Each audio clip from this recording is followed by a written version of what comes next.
Hi, this is Erika of the Knit Kind podcast and Grapefruit and Gardenia Designs. I am coming to you today with the long-awaited, I don't know that you've been waiting for it, but I've been thinking about it quite a bit. It's been a couple of weeks since I recorded a new podcast, and I talked about having a lot of woolly things to update you on. So I am going to do that today without not acknowledging what's going on in our country, but let's just save that for the end so that we don't get distracted at the beginning. I am wearing my 700 fence posts cowl, the one that I did with a Pride bundle. It's Pride Month, so happy Pride, everyone. The bundle was from a couple of years ago, and this is the fingering weight version. And I just substituted in each time I got to one of the colorways. So you can do it in 2 solids, you can do it in minis, you can do it in a color changing yarn. There's a lot of ways to do it, but it's a fun cowl. I fold it in on itself and you really get to see all the colors. Anyhow, there's DK weight and fingering weight. If you've been here, you've heard me say that before. If you're new here, then you can go look it up. There's 700 fence posts, DK weight, fingering weight, and there's an ebook that has both of them, as well as tells you how to modify for different gauges or different weights of yarn. So if you do like the podcast, please consider a like, subscribe, a share. It helps us reach other like-minded people.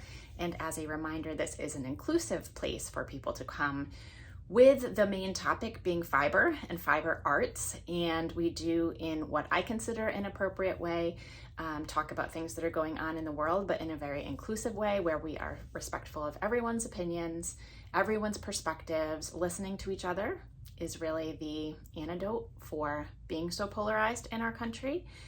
It's just no hate speech. That's the only thing that I ask. Please, no hate speech here.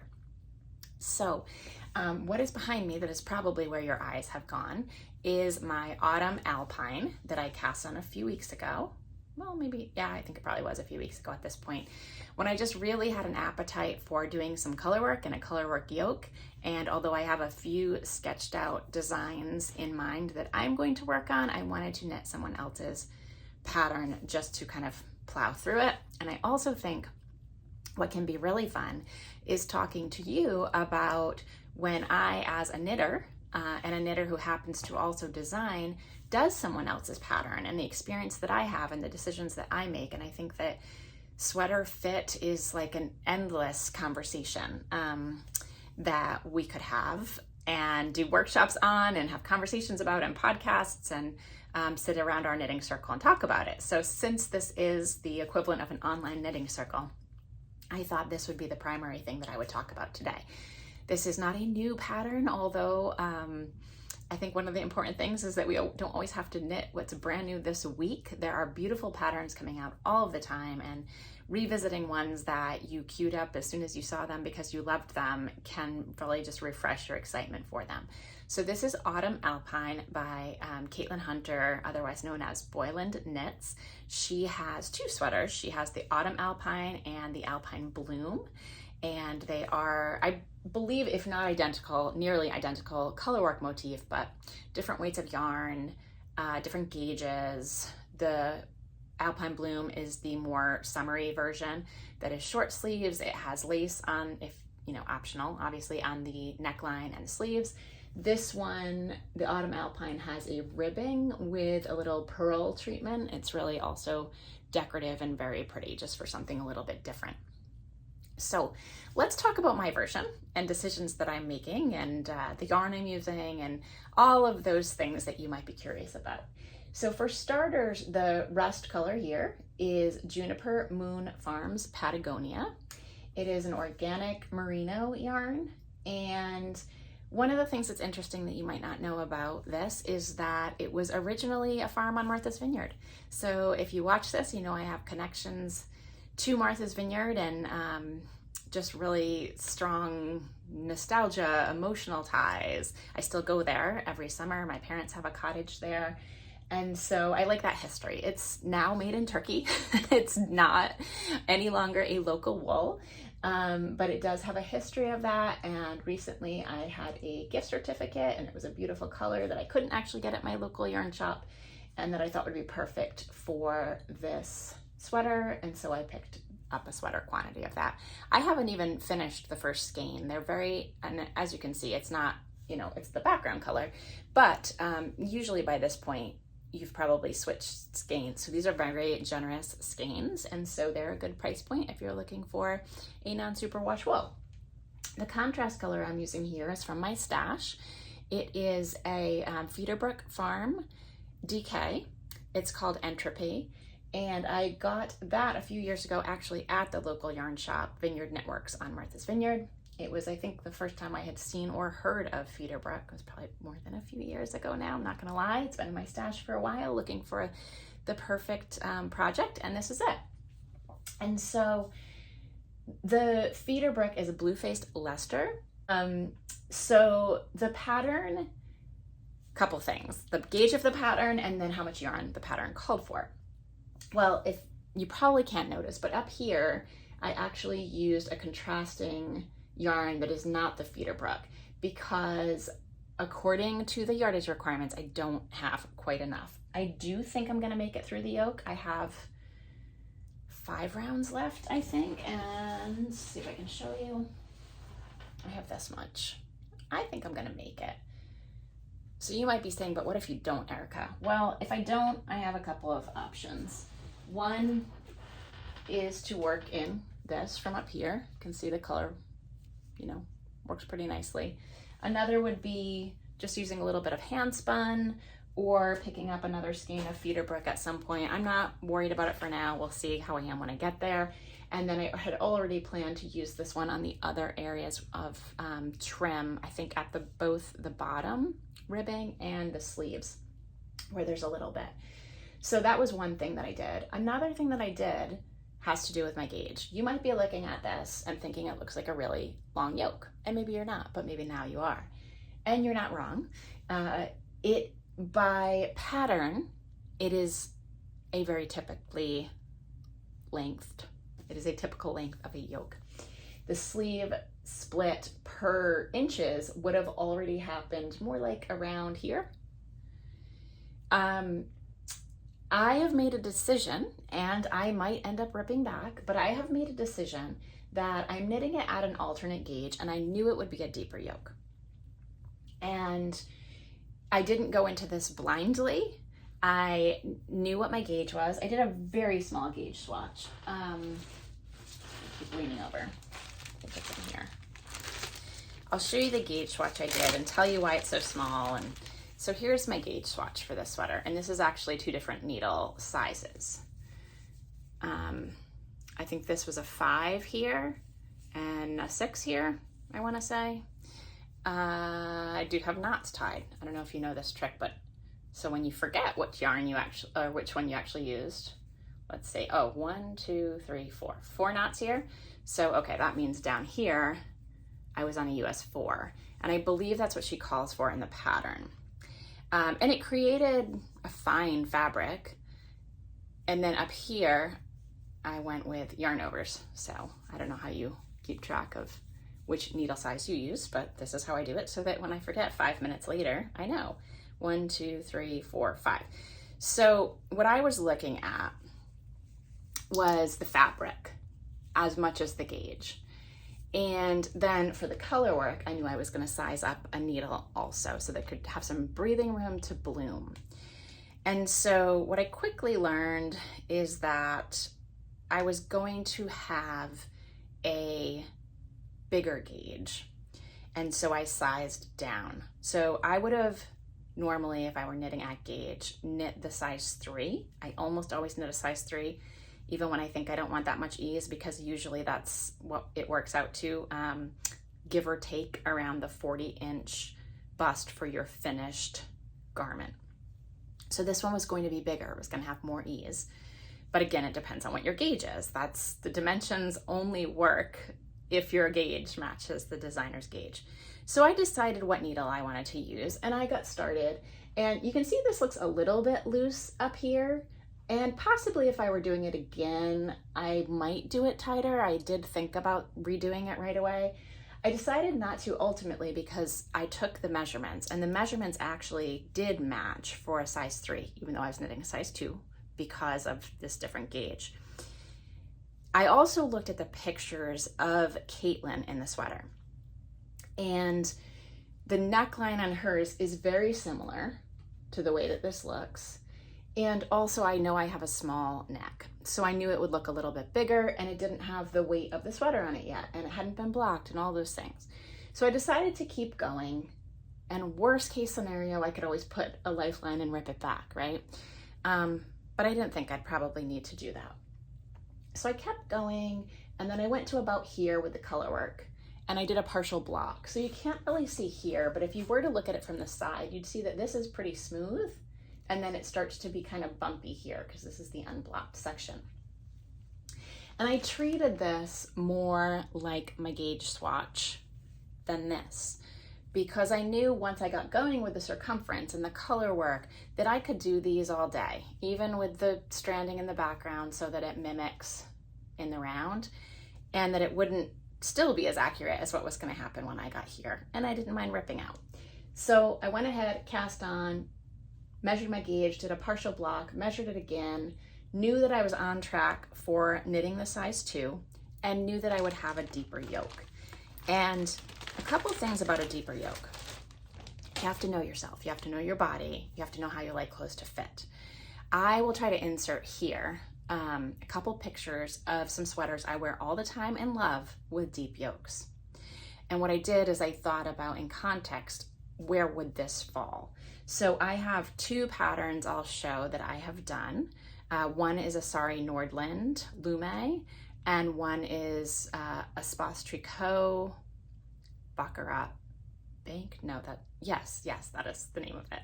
And both of those, I think one was like maybe 11 inches and one was maybe like 13 by the time I was done with them, and they are oversized. So here's what's really important about this. I have a vision of what I'm going to get for my end result based on my gauge, based on the fabric, based on the dimensions I'm going to get. It's not going to look like Caitlin Hunter looks in hers on the cover of the pattern. It's adorable. I love how it fits her. It's quite fitted. You have a yoke depth that ends right under your arm.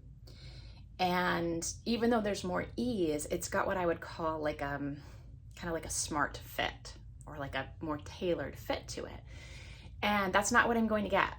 So if you want what the designer has, you either need to knit to the same gauge as the designer, or you need to knit at a gauge that's going to give you the result that's going to still have that fit. One of the things you could do is you could split earlier. With deep color work though, it's not as easy to split earlier as it is if you don't have the color work. A couple of things you have to keep in mind if you're going to do that. One is that you need to have the right number of stitches. So if you're splitting earlier, and in the case of this, size 2, it's not the same for all the sizes, but size 2 even has 1 increase round after the color work. So a lot of times in color work yokes, but not always, you almost always will see the most rapid increases at first. But then a lot of times you'll actually see increases stop by about halfway through the chart. That's not the case here. There is a final increase, and if I'm looking, I can see it. It's right here. So even if this were up here, it's still lower in the chart than you might have in other patterns. But where it's here, if I had split for the arms before that, I would have to come up with a few things. One of which is to figure out how to have as many stitches as I needed on the front, the back, and the arms. And then in this case, as I said, there's still another increase down here. I haven't quite figured out yet if I'm going to do that round and put the increase in and then split, or if I'm going to make up for the increases in that round at the same time as I split. And how could I do that? Well, there are a few different ways. You can look at the number of inches, or number of stitches and inches that are added when you cast on in the underarm. Some designers don't do as many as you can. So you could actually add your stitches there. Now that last increase round, it's only 8 stitches, right? So if I say I added, and I haven't decided, but say I added 4 under each arm, that would be my 8. or I could add 2 under each arm, and then position 2 on the front and 2 on the back. I might look and do my math and find out I don't even need to have that many, and then I just have to think about the repeats that are going to be on the sleeve and at the bottom, and if I have the right stitch count in terms of being divisible by a certain number. Have I lost you? Am I getting too deep in the weeds? Anyway, I will kind of take a step back, but these are the things to think about. Even if you're not sitting there doing the calculations with me, you want to think about these things if you're modifying a pattern. So, one of the other things you can do that I do want to mention, because I do this quite often, is if I need a couple more stitches, sometimes in the armhole, I'll pick up 1 or 2, right where you sometimes get that gap, and you can make up the stitches for the arm that way, for the sleeve that way. You're not going to make them up for the body that way, but you can make them up for the sleeve that way. So it's important to make sure you have the right stitch count. It's important to make sure you know for your body, are you going to be happy? I don't want a batwing sweater. I don't want the sleeve divide to be down below my waist, but I don't mind when it's a little bit lower. And so those are the decisions I'm making. Those are the things I've experienced along the way. It's been really fun to watch the color unfold. So those are the things that I've been figuring out as I go. And I think the other thing for this is, this was as much a process knit cast on for me as a product knit cast on. I always do both. But for this, the real reason I cast it on with information but not overly analyzed was because I wanted to knit a colorwork yoke. So if I don't like how it is when I'm there and I rip it back, I still had that process and that enjoyment of doing it. And I know sometimes that can sound crazy, but again, with everything going on in the world and wanting to kind of stoke creativity and have something meditative and therapeutic, that's what it was for me. So I might end up with this exact yoke in my finished product, and I might not, but we'll see. Stay tuned. Like I said, 5 more rounds of color work, splitting for the sleeves, and we'll see where we are. I will report back. So what else did I want to tell you about today? Well, one thing is, this morning, I'm recording this on Tuesday, June, I think it's the 17th. Yeah, June 17th. And this morning, Corey Eichelbarger from Irocknits podcast put out a conversation that she and I had a couple of weeks ago when we were talking about designing with farm yarn. So I want to acknowledge Corey is from Minnesota, and Melissa Hortman is a name that I hope we will all remember and teach our children, because she was a public servant who, by all accounts, really worked across the aisle with people who are conservative, with people who are liberal, with Republicans and Democrats, and tragically, she was murdered this weekend for doing that. And so, you know, saying that we're thinking of her family and her constituents is beyond an understatement, but I think the best way to honor her is to carry on, and her children have made a statement that says, learn new things, go to a park, ride your bike, pet your dog. So if you haven't seen that statement, it's quite powerful. And I hope that we all remember her and her husband and the sacrifice that she made for serving as a elected official for our country. Anyhow, I said that because I was saying Corey is from Minnesota, and she published that and put it out today on YouTube. So if you go to her podcast and subscribe to it, if you're not already, then you'll see other conversations she has had with other farmers and shepherds and designers, and it's a great podcast to listen to. If you're not hopping over to hers, I actually saved a link to it in my playlists on guest appearances. So if you don't know, my podcast has playlists, and the playlists will include the Knit Kind episodes as well as tutorials, guest appearances, and then specific patterns will have their own playlist as well. So check that out, and I hope you enjoy hearing from her. And I also want to mention she is having a knit along right now, which is how we connected for her farm yarn shawl. So she is someone who has said, you know, women lifting up other women is very powerful. I completely agree with that. It is probably one of the headlines of my life, that women lifting up other women is the opposite of women knocking down other women. And it is part of the reason I started this podcast and always worked to mentor people in my career and appreciated the mentors that I had in my career. And in personal life and in professional life, did not appreciate women who were knocking down other women. So just my 2 cents there for a hot second. Hot take, I guess. If you have the ability to be a woman and lift up another woman, do it. If you've knocked down another woman in your life, then learn from it. And if you have the heart to circle back with that person and mend fences, to use the name of my pattern in the background, and maybe do that too.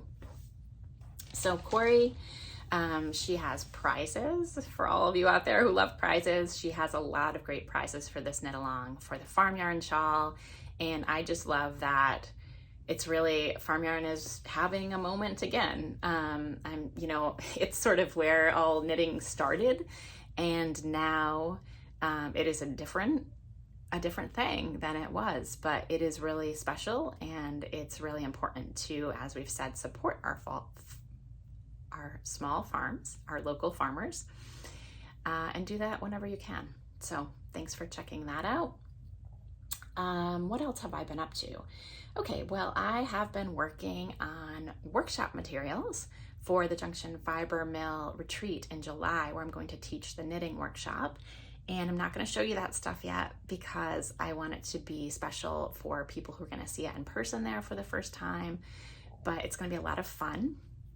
We've done a dry run at my local yarn shop and had a blast with everybody.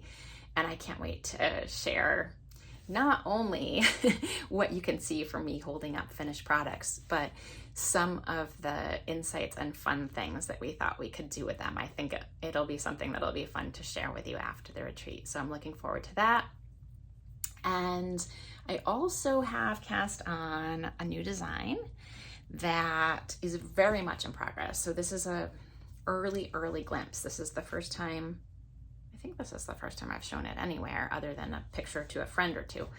And it's not done. It's not even close to being done, but Kingdom Fleece and Fiber Works up in Vermont. Liz, who is the small business owner there, and I had been talking for a while, since Vermont Sheep and Wool last year, about working with her yarn, and there's been a few changes to the bases she's able to get. Also, to tie everything together, she has an incredible story, and she was on Corey's Irocknits podcast telling part of that story too. And it's also on her website, but I always like to hear people's stories in their own voices. So watch that episode if you have a chance. So this is a shawl. I'm going to kind of go fast. I'm not going to go slow because I want to give you a preview, but not too much. So this is the shawl I'm working on with her yarn. It's fun. I really like some of the stitches. Like, that stitch is so fun. It's so cute. It's playful. I already have a name in mind for this shawl. I'm not going to share that quite yet, but it does have to do with Liz's story and all of the way that we have our relationship with knitting and with each other. And I think it is well suited. So I'm going to mull on that a little bit longer before I share it. But the yarn I'm using is a sport weight yarn. Now it's a shawl, so you can substitute for it, but Liz is gonna dye some yarns for Vermont Sheep and Wool and other festivals, and she's gonna dye solids, tonals, and variegateds. So there will be opportunities to play with all three, and when I design a 3-color shawl or any accessory, 2 colors, a lot of times 2 colors, I either design specifically for a variegated or a speckled, or leave room to use one because I think that they're so fun and we pick them up for our stash and then we don't always know what to do with them. In this case, this is the tonal I'm using, which even in the light, I don't think you can quite get, well, right there, maybe you can. There's a depth of color here between like this orangey, corally, I'm not quite clay-like sort of. There is a real depth of color here that doesn't quite come through. It does the more natural light I can get on it. I loved this color.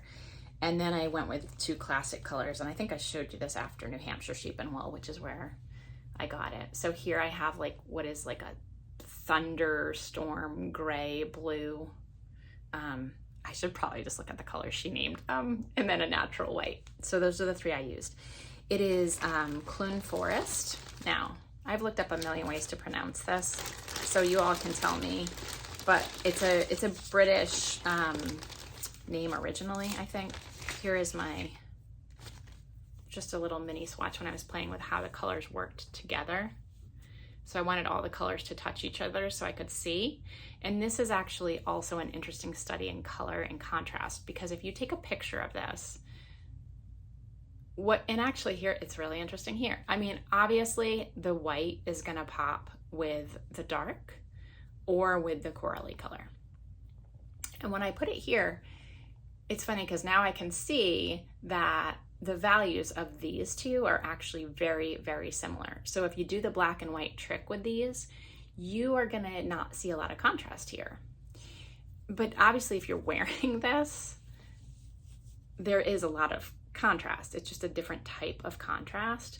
And so it's always interesting to have conversations about color and contrast and what to use in color work and what to use in what type of color work and where contrast matters more and where it doesn't.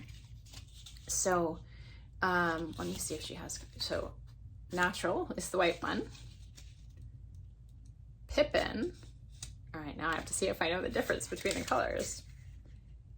And Galen. I'm gonna have to ask her which is which, because I definitely did not write that down. Whoops. But they are Forest Sport Weight. It is 100% Vermont grown Clun Forest. Clun Forest. I am trying. And it's a breed that I believe is originally for meat or for fleece. I've seen much more of it in New England, so I think either it's being used more for fiber and yarns than it was before, or there's just more of it, and that I'm not sure. You'd have to ask shepherds and breeders. But I love that it is a Vermont local yarn. It is definitely rusticy, but also soft. It hasn't been blocked. So you know the wools that are drier and sort of crunchier, but still soft and not prickly? That is how I would describe it. There is no, I mean, this is not blocked and it's right on my neck. And, you know, I think it's a very, very nice, I'll show you the garter. It's nice and squishy in the garter. You can see a little I-cord edging here. This side doesn't have I-cord edging. So this is the side up by your neck. The I-cord is gonna be at the side that you wrap. I think it'll be a lot of fun, and you'll learn a couple new techniques. And then in between the sections with different stitch patterns, you'll either have garter or a combination of garter and stockinette to sort of give you a little bit of a meditative break from the patterning. And none of the patterning, at least thus far, is anything too complicated. It's all beginner friendly if you can knit and you can purl.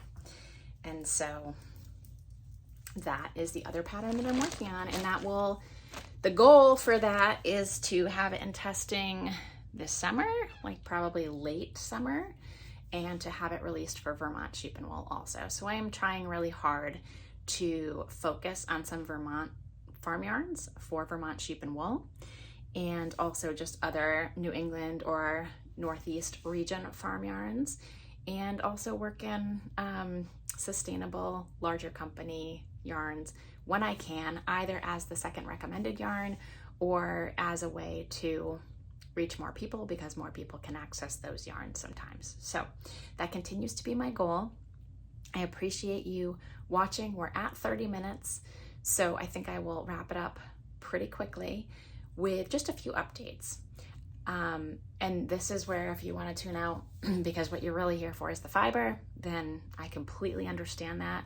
I do think giving people a safe space to talk, regardless of their political leanings, for fiscal, social, I think a safe place to talk is important. And so I don't subscribe to people just staying in their lane and not talking about what's going on in the world. I also find a lot of conversations can be really polarizing and really destructive. So I'm trying to show up with a place that people can have different opinions and have dialogue, because I do think that, like I said at the very beginning, is the antidote to having everything polarized and only talking to people who completely agree with you and then not understanding the rest of the country in this case, or the world, because there's a lot going on there too. So I always think it's important to be honest and be fully transparent and provide updates. And I spoke about the situation with a young man in a town not too far from me and his detainment by ICE. And so I'm going to give you some of the facts that have come out since then, because I do think it's important to acknowledge all of that. So originally they were looking for his father, and he was driving his father's car that day. So in terms of how that happened, that is how that happened.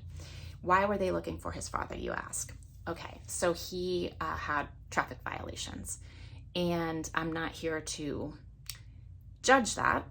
I do wish that everyone in our world and in our country and in our state and in our local neighborhoods, I do wish that everyone tried a little harder to follow the rules that make sense and that are here to protect us all. And so he did have a lot of traffic violations. And hopefully he'll drive safely from here on out if he was not before, which I'm not here to judge, because I didn't write those traffic violations and I'm not on a jury to decide whether or not how severe they were and what consequences he should have. But I do know that you still do not pull over a child who's 18 years old or a young adult who's 18 years old because his father had traffic violations and do the things that were done. There's also been a lot of conversation about whether or not he's speaking truthfully about the conditions that were in the ICE detainment center. I'm also not here to say that, because I don't know. I do know some of our local elected officials went in and toured it, and they did have concerns, and ICE is saying that they didn't have concerns, and they're saying that they did. And one thing I'll tell you in a very nonpartisan way that I'm sick of in this world is the lying, the exaggerations, the spreading of fake news, and that goes for both sides. And I hate even saying both sides, because we're all Americans. So I would say to elected officials, I would say to people who do have, records, I would say to people who are telling stories, speak the truth and stand up for your values and what's right, and acknowledge when you've done something that's not right and accept consequences for it. And I think if we all did that more, I don't know, if we all did that more, maybe we wouldn't, again, be in a place where we're just fighting against each other so much. It's really, really hard. We all do things wrong in our lives. And if you think you don't, guarantee if you stopped for a second, there's degrees of severity. And there's things that the more they're in violation with your deepest values, the more that they are hurtful if it's someone else violating those. But none of us are perfect. We are all human.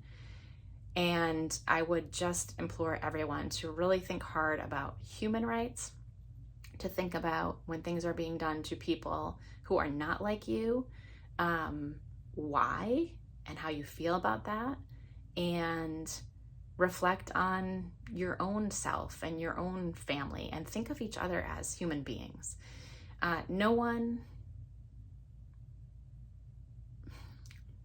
I don't, I'm making some blanket statements, and I might edit this a little bit, but I might let it go too. No one deserves things like what happened this weekend. I am really proud of our country for speaking out. At some of the protests, sure, there were probably people with some extremist views. That goes, again, for any issue that you have. But the more we all agree that we deserve to have healthy debate and dialogue and work for legislation for whatever issues we care about, but that ultimately we care about having a democracy where voices matter and due process matters and the Constitution matters, the more we can all come together. So I am proud of our country for peacefully protesting this weekend. There were, by all estimates, it sounds like 5 million or more people who came out at largely, almost entirely, if not entirely, peaceful protests to stand up for democracy. So yes, in some cases, that means standing against things. We can't have totally rose-colored glasses here, but when we can have veterans standing with pacifists, and when we can have Republicans standing with Democrats, and when we can have people who disagree on some of the issues that have previously torn our country apart, be they about race, gender, rights of different people to have access to different medical care, immigrants who this country was built on, we can all agree that there are certain things that will make us all better, even if we don't see eye to eye on every single policy. So take a deep breath, mourn the things that, like people's lives, like Melissa Hortman's life and her husband's, and celebrate the things that we can do together where we are stronger. Thank you to everyone who has had interactions that are just deeply engaging and quality. I don't have tens of thousands of subscribers. I don't have thousands of people watch every episode, though some of them, I have thousands. But it's the quality of the engagement, not the quality of the follower, not the quantity of the follower. It's the quality and the number of people who have reached out to say some of these messages are really resonating, or some people who have gone to their first peaceful protest, or some people who have shown up to a knitting group where they might not be comfortable, or someone who was knitting in Canada who actually had a meaningful dialogue on Knit in Public Day. Because of that, thank you for watching. Thank you for doing what you're doing in your communities. And thank you for helping me let fiber be a way that we can talk about tough issues, but also talk about fun things and come together and do that together. I know I already said it, but I'll say it again. Knit kindly, live kindly, and I will see you again soon.